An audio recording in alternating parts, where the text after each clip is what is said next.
हाय दोस्तों, आप सभी कैसे हैं। हम लोग जो है पिछले वीडियो में प्रकाश का परावर्तन देख चुके थे। आज हम लोग प्रकाश का अपवर्तन के बारे में समझेंगे कि प्रकाश का अपवर्तन क्या है, इसको डिफिनीशन और न्यूमेरिकल के द्वारा समझेंगे इसको। चलिए हम प्रकाश का अपवर्तन की ओर बढ़ते हैं। प्रकाश का अपवर्तन क्या होता है? तो प्रकाश का अपवर्तन माध्यम बदलने के कारण प्रकाश के मुड़ने की क्रिया को प्रकाश का अपवर्तन कहते हैं। लिख भी देते हैं, माध्यम बदलने के कारण माध्यम बदलने के कारण माध्यम बदलने के कारण प्रकाश के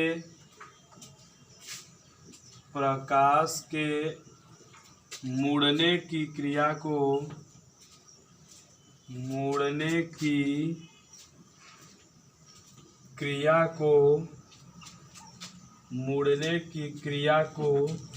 प्रकाश का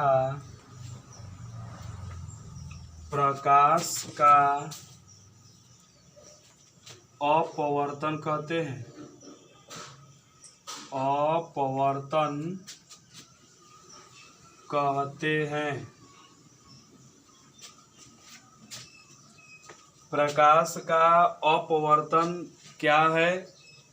तो माध्यम बदलने के कारण प्रकाश के मुड़ने की क्रिया को प्रकाश का अपवर्तन कहते हैं। इसका कहने का मतलब ये है कि जैसे मान लीजिए ऊपर आपका विरल है और ये कोई कांच का गुटका है। ये कोई कांच का गुटका है। हम ऐसे एक लाइन खींच देते हैं। ये विरल मान लेते हैं, इसको मान लेते हैं सघन। जब यहाँ से हम प्रकाश डालते हैं तो प्रकाश जब विरल से सघन में प्रवेश करती है तो वह थोड़ा अभिलंब की तरफ झुक जाती है। हम मान लेते हैं कि ये माध्यम 1 है और ये माध्यम 2 है। ये माध्यम 1 मान लेते हैं और ये माध्यम 2 मान लेते हैं। जब माध्यम 1 है और ये माध्यम को 2 मान लेते हैं, जब प्रकाश विरल से सघन की ओर आता है तो प्रकाश अभिलंब की तरफ थोड़ा झुक जाता है। ये अभिलंब है, ये आपका अभिलंब है। ये अभिलंब की तरफ थोड़ा ये किरण आती है, झुक जाती है। हमको कहने का मतलब ये है कि माध्यम बदलने के कारण, क्या माध्यम बदलने के कारण? तो देखिए ये माध्यम 1 है और ये आपका माध्यम 2 है। जब प्रकाश माध्यम 1 से माध्यम 2 की ओर जाता है तो प्रकाश अभिलंब की ओर झुक रहा है। तो झुकने का मतलब हुआ कि वह मुड़ रहा है। इसी घटना या इसी क्रिया को प्रकाश का अपवर्तन कहते हैं।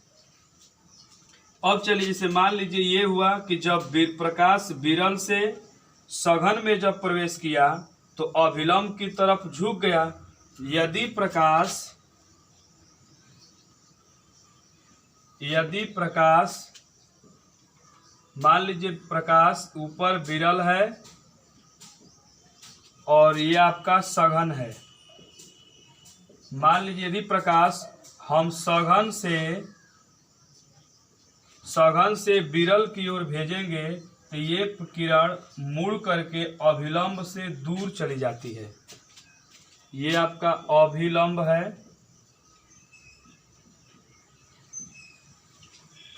तो जब प्रकाश सघन से विरल की ओर जाता है तो वह अभिलंब से दूर हट जाता है। और जब प्रकाश विरल से सघन में प्रवेश करता है तो वह अभिलंब की तरफ थोड़ा झुक जाता है। तो ये है प्रकाश का अपवर्तन का डिफिनीशन और उसका ये ग्राफीय रूप। जैसे मान लीजिए प्रकाश का अपवर्तन किसे कहेंगे, तो माध्यम बदलने के कारण प्रकाश के मुड़ने की क्रिया को प्रकाश का अपवर्तन कहते हैं। तो हमने बता दिया कि माध्यम कैसे बदल रहा है। ये माध्यम 1 है और ये माध्यम आपका 2 है।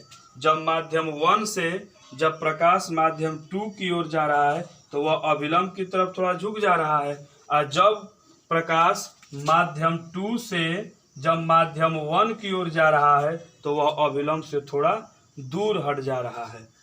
तो जो किरण आती है विरल से जब जाती है तो जाने वाली किरण को कहते हैं आपतित किरण,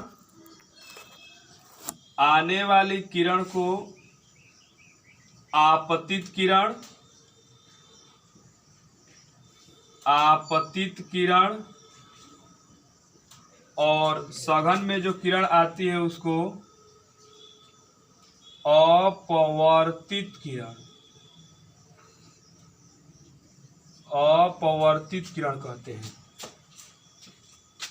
अभिलंब और आपतित किरण, अभिलंब और आपतित किरण के बीच में जो कोण बनता है उसको आपतन कोण, अभिलंब और अपवर्तित किरण के बीच में जो कोण बनता है उसको कहते हैं अपवर्तन कोण। तो ये है आपका आपतित किरण और अभिलंब के बीच बना कोण आपतन कोण, और अपवर्तित किरण और अभिलंब के बीच बना कोण उसको अपवर्तन कोण कहते हैं। ये है आपका प्रकाश का अपवर्तन का डिफिनीशन। और प्रकाश की किरण यहाँ पर देखेंगे तो जब प्रकाश सघन से विरल में जा रहा है तो इधर भी ये सघन में जब सघन से विरल की ओर जा रहा है तो इस किरण को आपतित किरण कहेंगे, आपतित किरण। और जो विरल में गया है इसको कहते हैं अपवर्तित किरण, इसको कहते हैं अपवर्तित किरण। ये माध्यम जो 2 है इसमें किरण को आपतित किरण कहेंगे, और ये माध्यम 1 में जो किरण है इसको अपवर्तित किरण कहेंगे। तो ये अभिलंब है, अभिलंब और आपतित, अभिलंब और आपतित किरण के बीच जो कोण बनता है उसको आपतन कोण, और अपवर्तित किरण और अभिलंब के बीच में जो कोण बनता है उसको अपवर्तन कोण कहते हैं। ये रहा आपका प्रकाश का अपवर्तन। प्रकाश का अपवर्तन क्या है, तो माध्यम बदलने के कारण प्रकाश के मुड़ने की क्रिया को प्रकाश का अपवर्तन कहते हैं। हमने ग्राफ के रूप में बता दिया कि माध्यम 1 है, माध्यम 2 है। जब प्रकाश माध्यम 1 से माध्यम 2 की ओर जा रहा है तो अभिलंब की तरफ थोड़ा झुक जा रहा है, और जब प्रकाश की किरण माध्यम 2 से माध्यम 1 में जा रहा है तो अभिलंब से थोड़ा दूर हट जा रहा है। जो किरण माध्यम 1 में किरण को आपतित किरण और माध्यम 2 वाली किरण को अपवर्तित किरण, और इस फिगर में जो किरण जा रही है मतलब कि जा रही है 2 से 1 की ओर, तो 2 वाले को आपतित किरण और 1 वाले को अपवर्तित किरण कहेंगे। अभिलंब और आपतित किरण के बीच में जो कोण बनता है उसको आपतन कोण, और अभिलंब और अपवर्तित किरण के बीच जो कोण बनता है उसको अपवर्तन कोण कहते हैं। यहाँ पर जब 2 से 1 की ओर जा रहा है तो जाने मतलब कि 2 वाले में जो किरण है उसको आपतित किरण, और ये अभिलंब है, ये अभिलंब है, अभिलंब के बीच बना कोण आपतन कोण, और ये अपवर्तित किरण है और अभिलंब के बीच बना कोण अपवर्तन कोण कहते हैं। अब अपवर्तन के भी 2 नियम होते हैं, प्रकाश का अपवर्तन के नियम। चलिए, प्रकाश के अपवर्तन के नियम। प्रकाश के अपवर्तन के नियम। प्रकाश के अपवर्तन के नियम। जैसे प्रकाश के परावर्तन के दो नियम थे, उसी तरह से प्रकाश के अपवर्तन के भी दो नियम होते हैं। पहला होता है कि आपतित किरण अपवर्तित किरण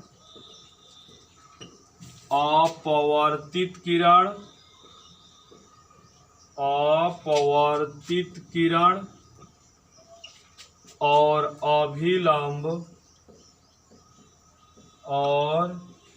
अभिलंब तीनों एक ही बिंदु पर होते हैं। तीनों एक ही बिंदु पर होते हैं। जैसे पहला है कि आपतित किरण, अपवर्तित किरण और अभिलंब तीनों एक ही बिंदु पर होते हैं। इसको देख लीजिए फिगर से। ये अभिलंब खींच देते हैं। ये आपका विरल है और ये आपका सघन है।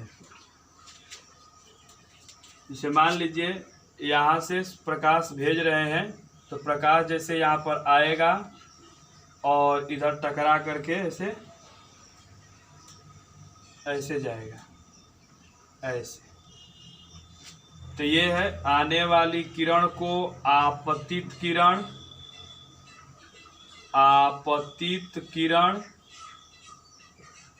और ये जाने वाली किरण है, इसको कहते हैं अपवर्तित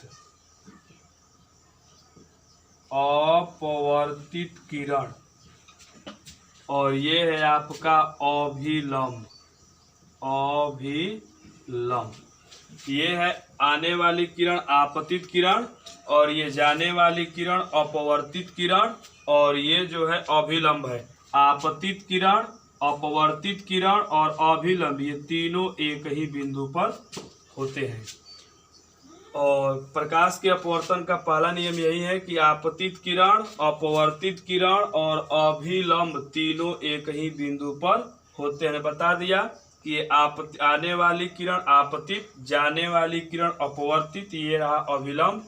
आपतित किरण, अपवर्तित किरण और अभिलंब तीनों एक ही बिंदु पर होते हैं। अगर दूसरा का नियम होता है प्रकाश के अपवर्तन का दूसरा नियम क्या होता है, तो अलग अलग माध्यमों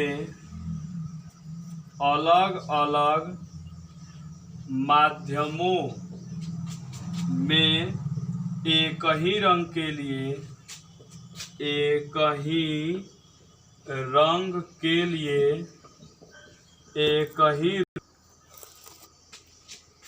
फिर से एक बार देख लीजिए। अलग अलग माध्यमों में एक ही रंग के प्रकाश के लिए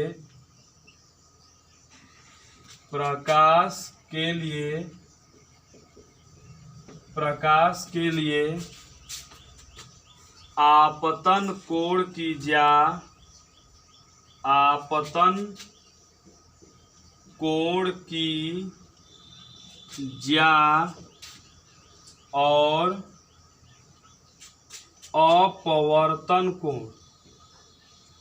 और अपवर्तन कोण की ज्या का अनुपात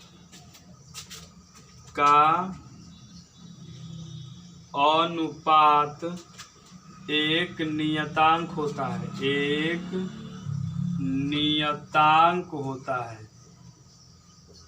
नियतांक होता है।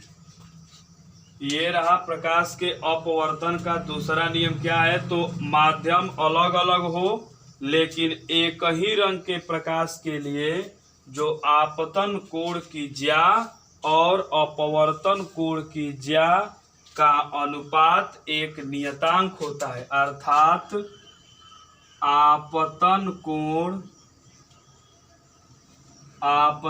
कोण बटा में अपवर्तन कोण, आपतन कोण बटा में अपवर्तन कोण। चलिए यहाँ पर होगा आपतन कोण की ज्या और अपवर्तन कोण की ज्या का अनुपात एक नियतांक होता है। इस नियतांक को n से या इसी को अपवर्तनांक भी कहते हैं, इसी को अपवर्तनांक भी कहते हैं। देख लीजिए, ये रहा आपका आपतन कोण की ज्या और अपवर्तन कोण की ज्या का जब अनुपात करेंगे तो ये हो जाएगा आपका नियतांक, और इसी नियतांक को n से दर्शाते हैं और या इसी को अपवर्तनांक भी कहते हैं। और देखिए, ज्या का मतलब होता है साइन, ये नोट में लिख लीजिए, ज्या का मतलब होता है साइन। चलिए इसको फिगर के माध्यम से देख लेते हैं। चलिए अब ग्राफ के माध्यम से दूसरके वाले को समझ लेते हैं। जैसे मान लीजिए ये है कोई कांच का गुटका,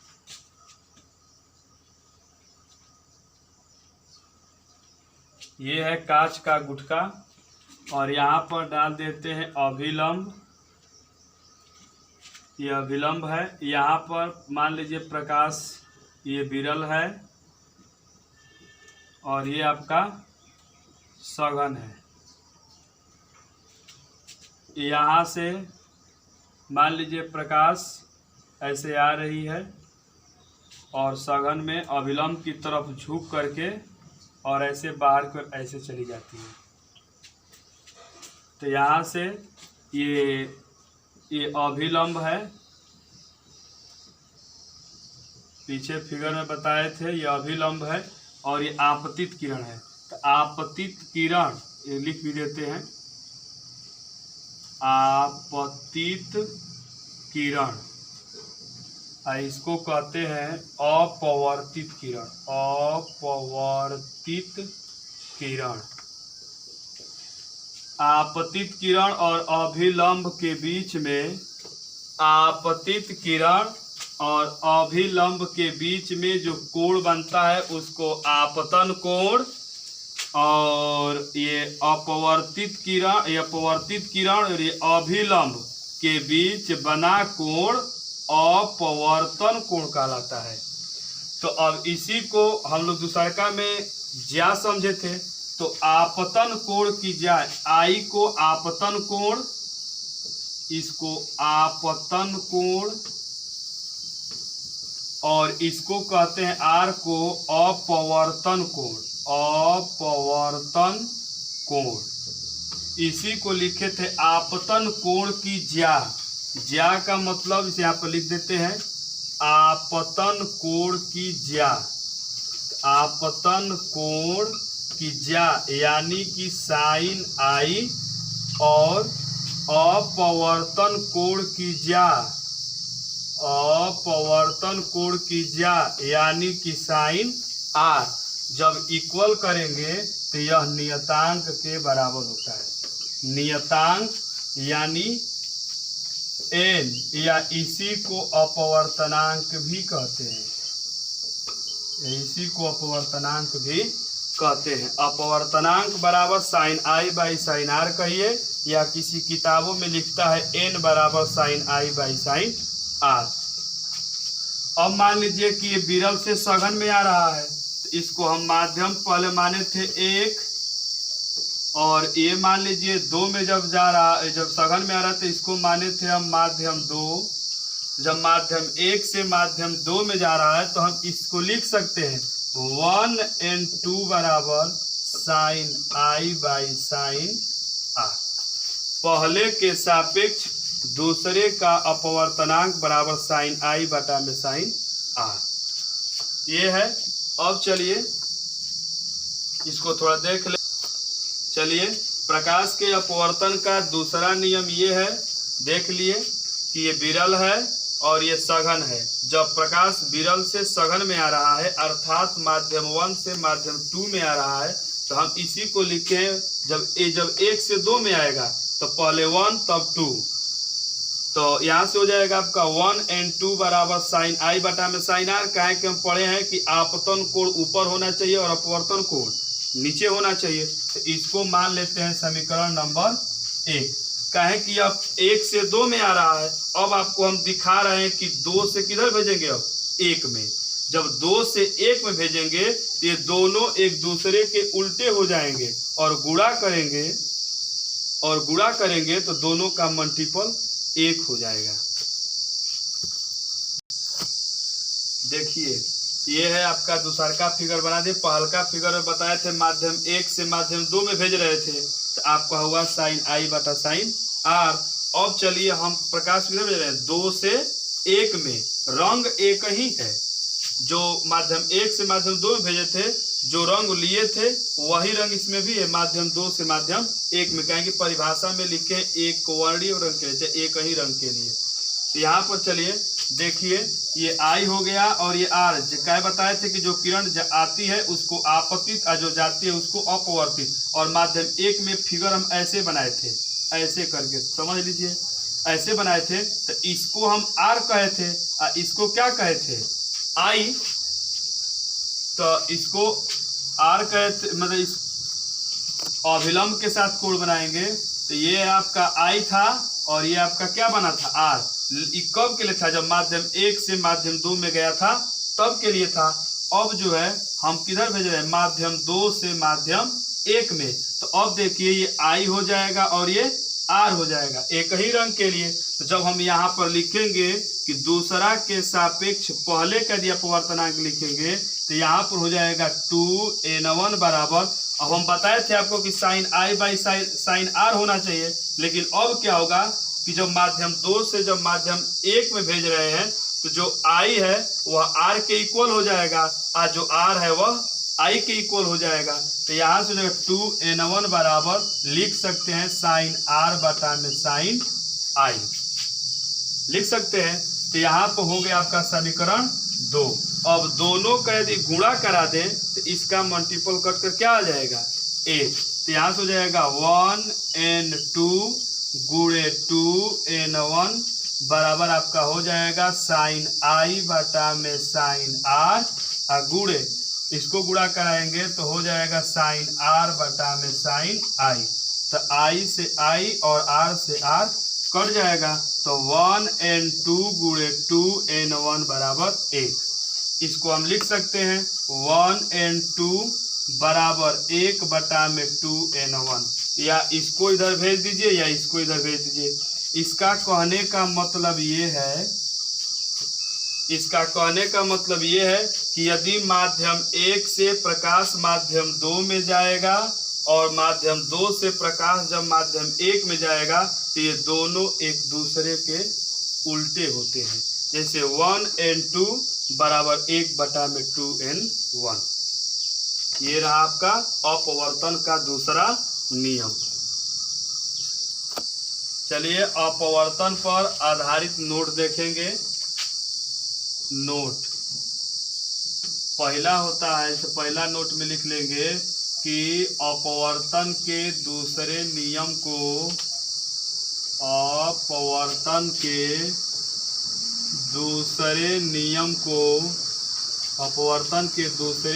को स्नेल का नियम भी कहते हैं।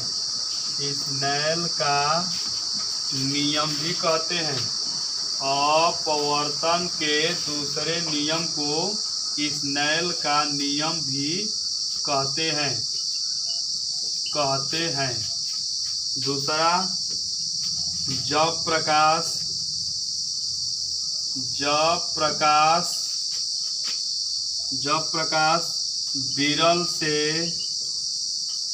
विरल से सघन में जाता है तो अभिलंब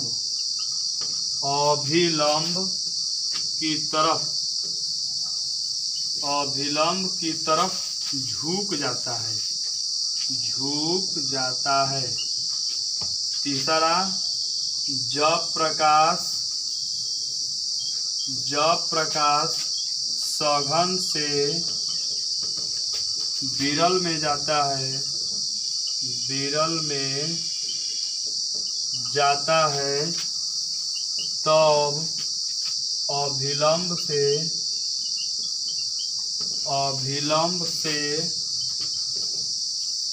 दूर हट जाता है,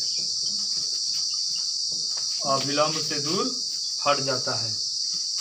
चौथा एक समझने के लिए लिख लीजिए, विरल का घनत्व, विरल का घनत्व कम तथा सघन का घनत्व,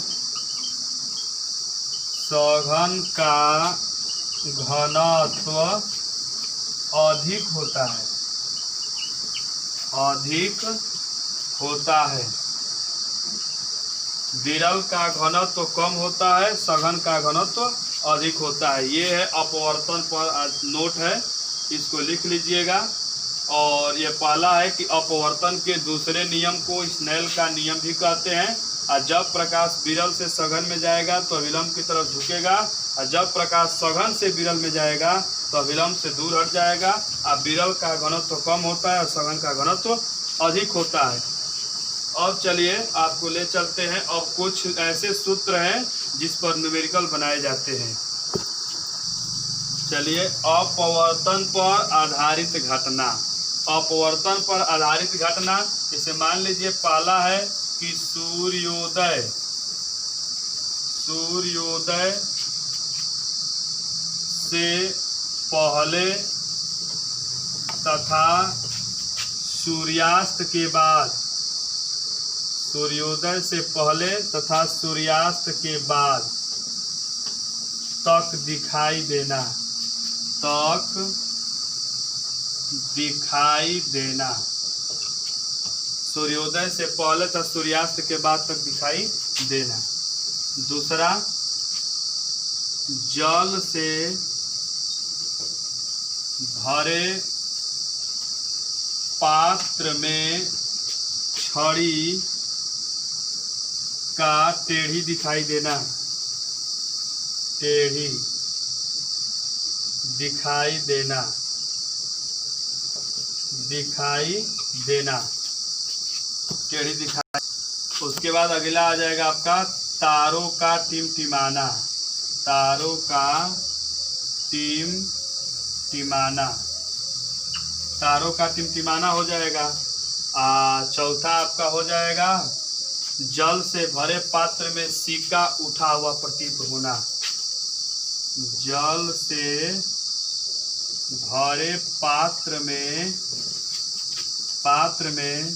सिक्का उठा प्रतीत होना, उठा हुआ प्रतीत होना। देखो बालक, ये जब जल से भरे पात्र में सिक्का उठा हुआ प्रतीत होना, यानी मान लीजिए ऐसे एक समझ लीजिए, फिगर बना देते हैं। इसे मान लीजिए कोई पात्र है, ये पूरा जल से भरा हुआ है, ये जल से पूरा भरा हुआ है। और इसमें मान लीजिए कोई सिक्का यहाँ पर है, कोई सिक्का यहाँ पर मान लीजिए है, तली पर सिक्का है, और कोई बालक यहाँ से देख रहा है तो उसको सिक्का कुछ यहाँ पर दिखाई देते हुए प्रतीत होगा। से मान लीजिए कोई जल से भरा हुआ पूरा पात्र है, ये कोई सिक्का है, और मतलब सिक्का तो यहीं पे है, लेकिन जब कोई बालक देखता है तो सिक्का उसको उठा हुआ प्रतीत होता है। तो मान लीजिए कि यहाँ से लेकर के जहाँ पर पहले वाला सिक्का है, इसको कहेंगे वास्तविक गहराई, वास्तविक गहराई, वास्तविक गहराई कहेंगे। और ये जो सिक्का जब बालक देखेगा तो उठा हुआ जो प्रतीत होगा, तो यहाँ से लेकर के यहाँ तक की दूरी को, ये आभासी वाले दूरी को, ये दूरी को इसको कहते हैं आभासी गहराई, आभासी गहराई। इसे मान लीजिए ये जल से भरे पात्र में सिक्का उठा हुआ प्रतीत होना है, जल से पूरा भरा हुआ पात्र है, इसमें सिक्का रखे हैं। तो वास्तविक सिक्का तो तली पर बैठा हुआ है, लेकिन जब कोई बालक ऊपर से देखता है तो लगेगा कि सिक्का ऊपर है। तो जो सिक्का जहाँ पर पहले था वहाँ से लेकर सिक्के मतलब पात्र का पूरा जहाँ से जल भरा है वहां से लेकर के जहाँ तली में सिक्का बैठा है उसको वास्तविक गहराई कहेंगे, और जहाँ पर सिक्का उस बालक को उठा हुआ प्रतीत होगा उसको आभासी गहराई कहेंगे। तो इसका अपवर्तनांक निकालने का सूत्र होता है, इसके लिए सूत्र लिख देते हैं, n बराबर वास्तविक गहराई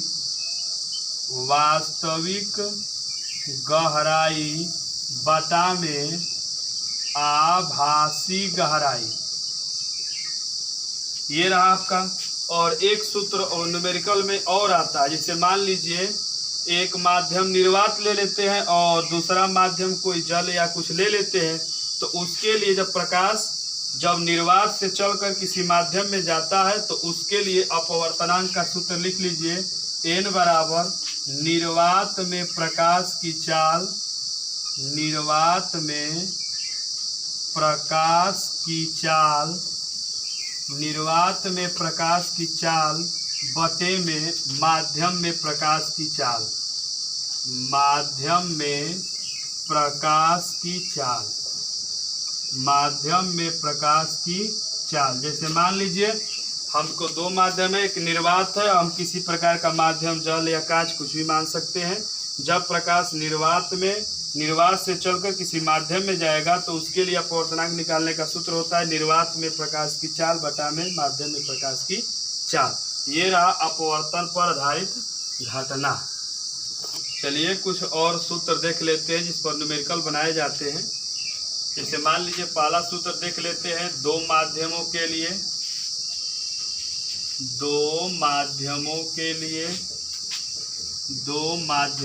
देख लेते हैं।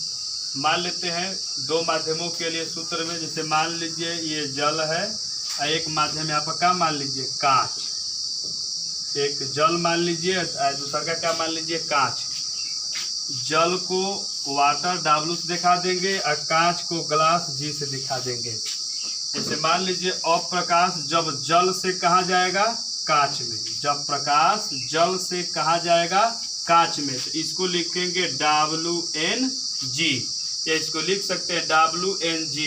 इसको पढ़ते हैं जल के सापेक्ष कांच का अपवर्तनांक, तो हो जाएगा आपका NW बटा में NG। अब देखिए जब हम कांच से किधर आएंगे, अब जल में, जब प्रकाश कांच से अब जल में जाएगा तब क्या हो जाएगा, तो इसको लिखेंगे GNW, कांच के सापेक्ष जल का अपवर्तनांक। इसको लिख देंगे NG बटा में NW। इसको समीकरण 1, इसको समीकरण 2। जब दोनों का मल्टीप्लाई करेंगे तो पीछे बताए थे क्या आता है 1, तो WNG गुणे GLW बराबर NW बटा में NG गुणे NG बटा में NW। NW से NW, NG से NG कट जाएगा तो हो जाएगा WNG गुणे GNW बराबर 1। ये दो माध्यमों के लिए हो गया। अब देख लीजिए, चलिए तो ये रहा दो माध्यमों के। देखिए यहाँ पर WNG बराबर लिख के NW बटा NG, इधर कुछ नहीं है तो या तो एयर मान सकते हैं या तो आप निर्वात मान सकते हैं, कुछ भी मान सकते। ए लिख दीजिए, चाहे नहीं है तो निर्वात मान लीजिए। निर्वात के सापेक्ष जल का अपवर्तनांक बटा निर्वात के सापेक्ष कांच का अपवर्तनांक हो जाएगा। और उसके बाद जब दोनों का हम किधर से किधर देख लीजिएगा, जब जल से भेजे हैं कांच में तो NW बटा NG हुआ है, फिर भेजे हैं कांच से जल में तो आपका NG बटा में NW है। जब दोनों का मल्टीप्लाई करेंगे तो कट करके आ जाएगा 1। और इधर बगल में देख लीजिए 3 माध्यम के लिए, यहाँ पर बता देते हैं, कभी कभी परीक्षा में पूछ देता है 3 माध्यमों के लिए, 3 माध्यमों के लिए, 3 माध्यमों के लिए। मान लेते 3 माध्यम अंक में मान लेते हैं न्यूमेरिकल में, जैसे 1 2 3। हमने 3 माध्यम ले लिया, इसको कैसे चलेंगे तो देख लीजिए। पहले चलेंगे, इसका चलने का तरीका देख लीजिए। पहले चलेंगे 1 से 2 में, प्रकाश किधर ले चलेंगे 1 से 2 में, फिर प्रकाश कहाँ ले चलेंगे 2 से 3 में। ऐसे तीर बता देखा रहता है ताकि समझ में आपको आएगा। 1 से 2 में, फिर 2 से 3 में, और लास्ट डिसीजन में क्या करेंगे कि 3 से कहाँ लाएंगे 1 में। तीर देख लीजिए, 1 से 2, 2 से 3 और 3 से 1 में ले लेंगे। चलने का तरीका देख लीजिए। एक n2 बराबर हो जाएगा n1 बटा में n2, फिर 2n3 बराबर हो जाएगा n2 बटा में n3, जो इधर रहता है ऊपर, जो इधर रहता है नीचे। अब यहाँ से हो जाएगा, अब तीर चला है 3 से 1 की ओर, तो 3n1 बराबर n3 बटा में n1। अब इसको गुणा करा देंगे तो हो जाएगा 1n2 गुणे 2n3 गुणे 3n1 बराबर आपका हो जाएगा n1 बटा में n2 गुणे n2 बटा में n3 और गुणे n3 बाई n1। n2 से n2, n1 से n1 और n3 से n3 कट जाएगा। यहाँ से आपका हो जाएगा 1n2 गुणे 2n3 और गुणे 3n1 बराबर 1। जब 3 माध्यम रहेगा तभी भी गुणा कराएंगे तो 1 ही होगा, जब 2 माध्यम रहेगा तो गुणा कराएंगे तो एक बार फिर देख लीजिए, 1 से 2, फिर 2 से 3, तब लास्ट में 3 से 1 की ओर चलेंगे। देखिए 2 माध्यमों के लिए और 3 माध्यमों के लिए आपका अपवर्तनांक के लिए सूत्र आपका हो गया। और आप बस आज हम इतना ही रहने देंगे, और जो है अगला टॉपिक जैसे क्रांति कोण और पूर्ण आंतरिक परावर्तन अगले वीडियो में बनाया जाएगा। और हमको प्रयास है कि आप लोगों को आज का भी पढ़ाया हुआ टॉपिक आपको समझ में आया होगा। यदि समझ में आया है तो आप इसको लाइक करें, सब्सक्राइब करें और शेयर करना न भूलें। धन्यवाद।